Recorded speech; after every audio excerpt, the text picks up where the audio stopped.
तो अब सबकी यही कोशिश है कि किसी भी तरह लोकेश को बचाना है। विदिशा में लगातार लोकेश को बचाने का ऑपरेशन जारी है। ऑपरेशन लोकेश जारी है, मुहिम जारी है, रेस्क्यू ऑपरेशन जारी है। तकरीबन 46 फीट तक रेस्क्यू टीम खुदाई कर चुकी है। 5 जेसीबी लगी हुई है, पोकलाइन मशीन लगी हुई है, खुदाई का काम चल रहा है। अब ड्रिल मशीन के जरिए आगे की खुदाई होगी। रेस्क्यू टीम के साथ लोकेश के परिजन मौजूद हैं। कभी भी इस बच्चे तक रेस्क्यू टीम पहुंच सकती है। इसके तत्काल बाद इसे एम्बुलेंस के जरिए अस्पताल ले जाया जाएगा, स्वास्थ्य परीक्षण इसका किया जाएगा। और इन सब के बीच दुआओं के दौर लगातार जारी रहने चाहिए। आपकी दुआओं का वो असर है जो इन मशीनों में नहीं है। आपकी दुआओं में वो असर है जो प्रशासनिक क्षमताओं में नहीं है। आपकी दुआओं में वो असर है जो मौत के पंजे में नहीं है। लिहाजा लोकेश की जिंदगी के लिए दुआएं करिए, प्रार्थना करिए, प्रे करिए। ड्रिल मशीन के जरिए अब आगे की खुदाई होनी है। रेस्क्यू टीम के साथ लोकेश के परिजन भी हैं। खुद मुख्यमंत्री शिवराज सिंह चौहान लगातार इस मामले को मॉनिटर कर रहे हैं। लटेरी विधानसभा क्षेत्र है, लटेरी के विधायक भी पहुंच चुके हैं। न्यूज़ 18 लगातार आप तक ग्राउंड जीरो से हर तस्वीर पहुंचा रहा है। मुख्यमंत्री ने भरोसा जताया है कि जल्दी लोकेश को निकाल लिया जाएगा। युद्ध स्तर पर प्रयास जारी है। रात भर न मशीनें रुकी हैं, न मेहनत रुकी है, न न्यूज़ 18 रुका है। तमाम तस्वीरें हम आप तक पहुंचा रहे हैं। एनडीआरएफ, एसडीआरएफ की टीम रेस्क्यू ऑपरेशन चला रही है। और अब जैसे जैसे वक्त करीब आ रहा है, रेस्क्यू में और ज्यादा तेजी। कल सुबह तकरीबन 11:30 बजे से घटनाक्रम पूरा शुरू होता है और उसके बाद से लगातार लोकेश को बचाने का सिलसिला जारी। अब तक जो जानकारी मिली है, लोकेश में हाल फिलहाल में मूवमेंट देखे गए हैं। यही वजह है कि सभी की उम्मीदें और ज्यादा बढ़ी हुई हैं कि जल्द से जल्द लोकेश सही सलामत बाहर निकले। अप्रोच बनाया जा रहा है वो पैरेलल अप्रोच है और उसके बाद वर्टिकल के बाद हॉरिजॉन्टल अप्रोच बनाया जाएगा। तो वर्टिकल अप्रोच में लगभग हम 43-44 फीट तक पहुंच चुके हैं। अभी 6-7 फीट और पहुंचेंगे। उसके बाद फिर हम हॉरिजॉन्टल अप्रोच बनाएंगे। सर अभी तक कितना टोटल डिग कर लिया होगा सर? डिगिंग हो चुकी है, 44 के आसपास हो चुकी है। 6 to 7 फीट और रिक्वायर्ड है। और बच्चा सर 43-44 फीट पे ही है? हाँ, इसी के आसपास ही है, 44-45 के आसपास है। उसको मेजर किया गया है, जो बोरवेल था उससे मेजर किया गया है। तो 44-45 के आसपास है। तो एक सेफ्टी डिस्टेंस लेके हम चलते हैं और नीचे जाने के बाद फिर हॉरिजॉन्टल अप्रोच बनाया जाएगा। सर अभी और कितना अंदाजा, कितना टाइम और लग सकता है? प्रॉब्ली सब चीज़ ठीक रही तो 4 से 5 घंटे मान लीजिए। सर बच्चा स्टेबल है अभी? जैसा हमको सूत्रों से बताया गया है, प्रशासन ने बताया कि हरकत है बट कम्युनिकेशन अभी कुछ नहीं हो पा रहा है। मूवमेंट है? हाँ, मूवमेंट हमें पता है प्रशासन ने।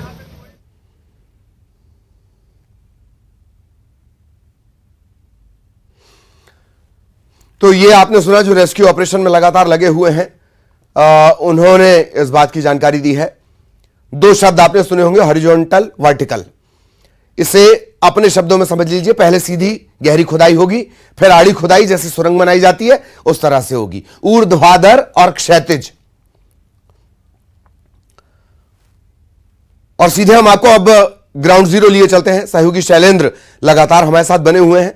शैलेंद्र के पास हम आपको लिए चलेंगे और उनसे जानेंगे कि किस तरह की स्थितियां फिलहाल है। शैलेंद्र आपको नजर आ रहे होंगे। शैलेंद्र, सबसे पहले क्या कुछ अपडेट है और जो दर्शक अभी अभी हमारे साथ जुड़े हैं उनके लिए एक छोटा सा रिकैप भी आप बता दें, किस तरह से ऑपरेशन चल रहा है, फिलहाल क्या स्थिति है। अभी हमने उन्हें भी सुना जो ऑपरेशन में लगे हुए थे, उन्होंने कहा कि तकरीबन 45 फीट के आसपास जो लोकेश है वो है। क्या कुछ अब तक का घटनाक्रम शैलेंद्र? देखिए, एक बड़ा अपडेट मैं आपको बता दूं कि अभी जो खुदाई है लगभग 50 फीट तक हो गई है। सीधी मैं टनल की तस्वीरें आपको दिखाता हूं कि देखिए पूरी तैयारियां जो हो चुकी हैं, यानी अब जो रेस्क्यू है वो अपने अंतिम चरण में है। क्योंकि जिस तरीके से जो लोकेश की लोकेशन है वो लगभग 49 फुट पर बताई गई थी और 50 फुट की खुदाई हो चुकी है। यानी अब 2 से 3 फुट नीचे और खुदाई की जाएगी। उसके बाद जो एनडीआरएफ और एसडीआरएफ की टीम है वो परंपरागत तरीके से सुरंग बनाने का काम करेंगे, जिसकी दूरी लगभग 2 से 2.5 फीट के आसपास रहेगी। क्योंकि जिस तरीके से जो टनल खोदी गई है और जो बोरवेल है उसके बीच में लगभग 2 से 3 फीट का जो है वो फासला रखा गया है। यही कारण है कि देखिए अब एनडीआरएफ और एसडीआरएफ की टीम जो है वो अब टनल में नीचे उतर चुकी हैं। वो यहाँ पर पूरी तरीके से तैयार खड़ी हैं, क्योंकि जैसे ही जेसीबी का काम खत्म होगा उसके बाद जो है वो पैरेलल सुरंग बनाने का काम शुरू किया जाएगा। अगर रेस्क्यू ऑपरेशन की बात करूं तो लगभग पिछले 18 घंटे से लगातार ये रेस्क्यू ऑपरेशन चल रहा है। अच्छी बात यह है कि किसी तरह की कोई हार्ड सरफेस इस पूरे रेस्क्यू के दौरान देखने को नहीं मिला है। किसी तरह की कोई नमी या पानी की बात अभी तक सामने नहीं आई है, क्योंकि ये बोरवेल जो है वो बंद पड़ा था और यही कारण है कि इसमें पानी नहीं है। क्योंकि कई बार ये देखने में आता है कि यदि हार्ड सरफेस आता है तो रेस्क्यू को रोकना पड़ता है, जेसीबी मशीन काम नहीं कर पाती। ऐसे में ड्रिल है वो करना पड़ता है। अगर पानी आता है तो उस दौरान भी काफी परेशानियों का सामना करना पड़ता है। पहले जो प्रारंभिक दौर में 2 से 3 जेसीबी और पोकलैंड मशीन के जरिए काम किया जा रहा था, बाद में जैसे जैसे नीचे खुदाई होती गई वैसे वैसे जेसीबी और पोकलैंड मशीनों की संख्या बढ़ाई गई। क्योंकि जो मिट्टी है उसको ऊपर लाना बहुत एक बड़ा काम हो जाता है, तो उसको लेकर देखिए लगातार जो है वो काम किया जा रहा है। देखिए रस्सी जो है वो अभी यहाँ पर डाली जा रही है, क्योंकि अब ये माना जा रहा है कि 1 से 1.5 घंटे का वक्त और लगेगा और उसके बाद जो है वो लोकेश कोस्ट जो टनल है, टनल के माध्यम से सुरंग है वो बनाकर निकाला जाएगा। आप देख सकते हैं कि पास में ही जो है एम्बुलेंस जो है वो लगा दी गई है, क्योंकि जैसे ही बच्चा यहाँ से बाहर निकलेगा उसको तत्काल इस एम्बुलेंस के माध्यम से जो सामुदायिक स्वास्थ्य केंद्र लटेरी है वहां पर ले जाया जाएगा। हालांकि पहले से ही यानी कल से ही लगातार जो है डॉक्टर्स की टीम यहाँ पर मौजूद है। बच्चे की एक एक मूवमेंट पर लगातार नजर जो है वो बनाए हुए हैं। चाहे कलेक्टर की बात करूं, एनडीआरएफ की टीम की बात करूं या फिर जो स्थानीय जनप्रतिनिधि हैं वो लगातार यहाँ पर हैं। इसके साथ ही लोकेश के परिजन यहाँ पर जब ये घटनाक्रम हुआ उसके बाद से लगातार यहाँ मौजूद हैं। आसपास के ग्रामीण यहाँ मौजूद हैं। तो तमाम जो लोग यहाँ मौजूद हैं सभी लोग लोकेश की सलामती की दुआ मांग रहे हैं। वो कह रहे हैं कि भले ही थोड़ा सा वक्त लग जाए लेकिन लोकेश सुरक्षित बाहर निकले। और हम भी यही ये कामना करते हैं कि भगवान से कि जब 1.5 से 2 घंटे का जब जो रेस्क्यू ऑपरेशन अब जो शेष रह गया है उसके बाद जब बच्चा निकले तो सुरक्षित निकले। अच्छी बात यह है कि जैसे मतलब कि लगातार बच्चे में मूवमेंट देखने को मिल रही है, क्योंकि जो सीसीटीवी लगाए गए हैं वो साउंड का वाला सीसीटीवी लगाया गया है, ताकि न केवल बच्चे की मूवमेंट पर नजर बनाई रखे सके बल्कि यदि वो कुछ कहता है तो उसको भी सुना जा सके। हालांकि ये बात सही है कि उस प्रारंभिक दौर में उसने जो अपने चाचा है उनसे जरूर बात की थी, उसके बाद से वो बात तो नहीं कर रहा है, लेकिन मूवमेंट जो है वो लगातार जारी है। तो प्रशासन की टीम जो है वो लगातार रेस्क्यू ऑपरेशन में जुटी हुई। आप देख सकते हैं कि जो रस्सा डालने का काम किया जा रहा है इसके माध्यम से ही इसको के सहारे ही एनडीआरएफ की टीम जो है वो नीचे उतरेगी। जो गेती है, फावड़ा है, ड्रिलर मशीन है या जो अन्य जो उपकरण हैं जो परंपरागत खुदाई में उपयोग होते हैं वो सारी संसाधन यहाँ पहले से ही जुटा लिए गए थे। क्योंकि जिस तरीके से कलेक्टर का भी ये कहना है, स्थानीय जनप्रतिनिधि उनका भी कहना है कि मुख्यमंत्री शिवराज सिंह चौहान खुद इस पूरे रेस्क्यू पर नजर बनाए हुए और यही कारण है उन्होंने साफ निर्देश दिए थे कि जो भी संसाधन आपको चाहिए सभी वहां पर रखिए, कि संसाधन के अभाव में रेस्क्यू प्रभावित नहीं होना चाहिए।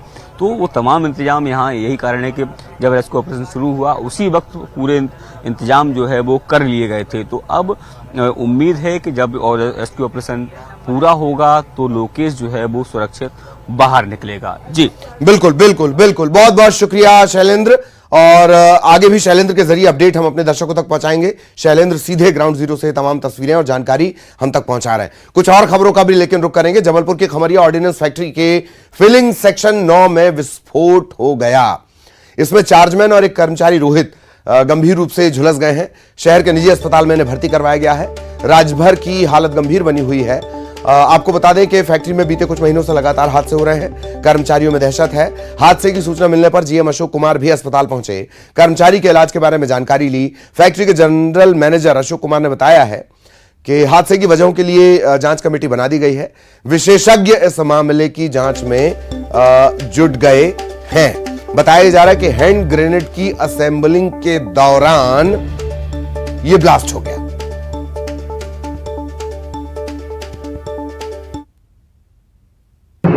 देखिए अभी ये कहना बहुत प्रीमैच्योर होगा कि हादसा किस वजह से हुआ, क्यों हुआ, बिकॉज उसको तो एक इंक्वायरी के बाद ही आएगा। लेकिन ऐसा लगता है जो क्राइम ऑफिसर देखने से कि हमारे एक पर्टिकुलर सेक्शन में F9 सेक्शन में कुछ फ्लैश का इंसिडेंट हुआ जिससे कुछ चिंगारियाँ निकली और एक कर्मचारी जिसको दोनों हाथों में इंजरी हुई है और जैसा डॉक्टर ने भी बताया महाकौशल से कि थोड़ा सुपरफिशियल इंजरी हुई है फेस में। अभी उनको ऑब्जर्वेशन में रखा है, फाइनल वो भी कुछ ऑब्जर्वेशन के बाद ही बता पाएंगे क्या स्थिति है, बट 15% बर्न के करीब करीब बता रहे हैं वो लोग। योगी पवन पटेल इस वक्त हमारे साथ जुड़े हुए हैं। पवन, क्या कुछ अपडेट राजभर की स्थिति के बारे में भी बताएं। जांच कमेटी भी बना दी गई है। पवन जी बिल्कुल, ये जो है ऑर्डिनेंस फैक्ट्री में लगातार इस तरह की घटनाएं सामने आ रही हैं और हर बार जांच करने की बात की जाती है, लेकिन कर्मचारियों में दहशत है क्योंकि घटनाएं लगातार हो रही हैं। सुरक्षा के तमाम मापदंड पूरे किए जाते हैं और चूंकि एक फैक्ट्री है और सुरक्षा संस्थान से जुड़ी हुई फैक्ट्री है तो सारे नियमों का, कानूनों का पालन भी किया जाता है, सुरक्षा का भी तमाम इंतजाम वहां रहते हैं। लेकिन इस तरह की घटनाएं क्यों हो रही हैं, ये अभी भी सवाल बना हुआ है। फिलहाल जो कर्मचारी घायल हुए हैं उनका इलाज चल रहा है। अभी रात भर में स्थिति में बहुत ज्यादा सुधार नहीं है और ना ही कोई ऐसी स्थिति बनी है जिसे गंभीर माना जा सके, लेकिन जो जला हुए चेहरा और दोनों हाथ जले हुए हैं उसके कारण उन्हें तकलीफ काफी रही है। तो अभी डॉक्टर्स ने भी कुछ भी ऐसा स्पष्ट नहीं कहा है कि जिसे गंभीर माना जाए, लेकिन ये एक चिंता की बात जरूर है कि इस तरह की घटनाएं होना कर्मचारियों के लिए तनाव की स्थिति बनी है, मानसिक तनाव की स्थिति बनी है। चलिए, बहुत बहुत धन्यवाद पवन इस तमाम जानकारी के लिए। सहयोगी पवन विस्तार से जानकारी दे रहे थे। और अब बलरामपुर का रुख कर रहे हैं, बड़ी खबर मिल रही है। बस और ट्रेलर में टक्कर हो गई है। NH 343 के डूमरखी नाले के पास यह हादसा हुआ है। बस और ट्रेलर में टक्कर और हादसे के बाद चीख पुकार मच गई। हादसे में बस का ड्राइवर घायल है। पुलिस मौके पर पहुंच चुकी है। स्थानीय लोगों की मदद ली जा रही है। घायलों को अस्पताल पहुंचाया जा रहा है। बस और ट्रेलर में टक्कर, NH 343 के डूमरखी नाले के पास ये हादसा हुआ है। सहयोगी सूरज गुप्ता इस वक्त हमारे साथ जुड़े हुए हैं। सूरज, क्या अपडेट? हाँ जी, मैं बता दूं कि NH 343 के डूमरखी नाला के समीप यात्री बस और ट्रेलर वाहन में जोरदार भिड़ंत हुई। भिड़ंत होने के बाद इसमें जो बस चालक है उसे गंभीर चोटें आई हैं, वहीं यात्री सभी सुरक्षित बताए जा रहे हैं। वहीं घटना होने के बाद मौके पर चीख पुकार मच गई। आपको बता दें कि बस वाहन जो थी इधर से बलरामपुर की ओर जा रही थी और बलरामपुर की ओर से ट्रेलर वाहन आ रही थी। अभी टेक ओवर के चक्कर में दोनों वाहन में आपस में टक्कर हुई है। हालांकि इस हादसे में किसी प्रकार की कोई हताहत नहीं हुई है, सिर्फ बस चालक को गंभीर चोटें आई है। वहीं मौके से ट्रेलर चालक फरार हो गया है। मामले की जानकारी लगते ही हाईवे पेट्रोलिंग वाहन की टीम और पुलिस विभाग की टीम पहुंची और यहां पर घायल यात्रियों का रेस्क्यू कर तत्काल उन्हें जिला चिकित्सालय पहुंचाया गया है, जहां उनका इलाज जारी है। जी चलिए, धन्यवाद आपका इस तमाम जानकारी के लिए। एक और बड़ी खबर छत्तीसगढ़ से ही, कवर्धा से सरकारी आवासीय स्कूल में रैगिंग का मामला सामने आया है। छोटे बच्चों के साथ मारपीट की जा रही है। बच्चे को लात घूंसे से पीटा जा रहा है। बाल काटने की भी तस्वीरें सामने आई हैं। एक इस तरह का वीडियो वायरल हो रहा है। रैगिंग का ये वीडियो वायरल हो रहा है। तरेगांव थाना क्षेत्र का ये पूरा मामला है।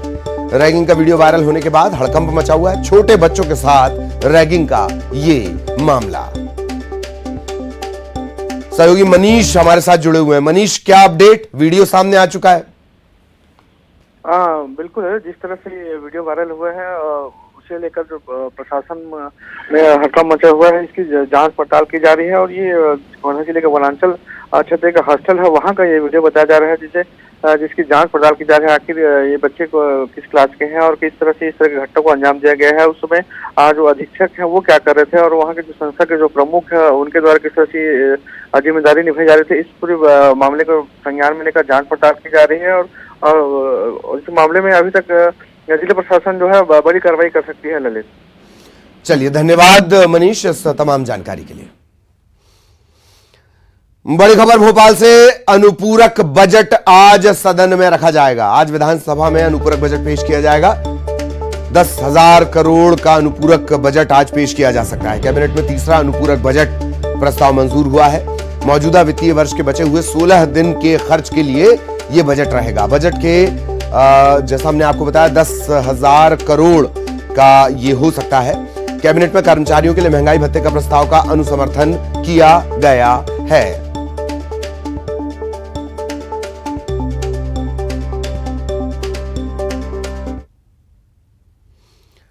और अब खबर भोपाल से, ग्रीन बिल्डिंग प्रोजेक्ट के लिए ग्रीन बॉन्ड जारी होगा। इस तरह की कोशिश इंदौर ने भी की। इंदौर के बाद अब भोपाल निगम भी ग्रीन बॉन्ड जारी करेगा। 1000 करोड़ का यह ग्रीन बॉन्ड होगा। शासन की तरफ से, सरकार की तरफ से ग्रीन बॉन्ड जारी करने को मंजूरी मिल गई है। ग्रीन बॉन्ड भागीदारी के लिए भोपाल की क्रेडिट रेटिंग भी, कर्जा लेने वाली रेटिंग बेहतर है। इस राशि से पहाड़ी इलाकों में विंड एनर्जी प्रोजेक्ट शुरू होंगे।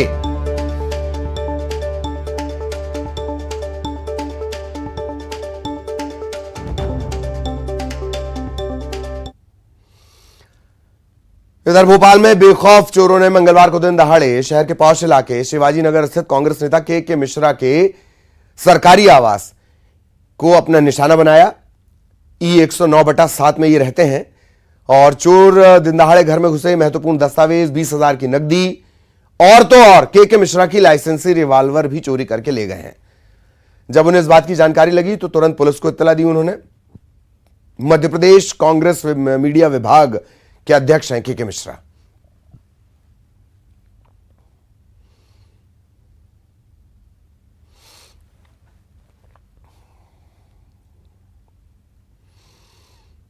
और अब 25 सेकंड में खबर। भोपाल में बूथ विस्तारक अभियान 2.0 शुरू। अभियान में सीएम शिवराज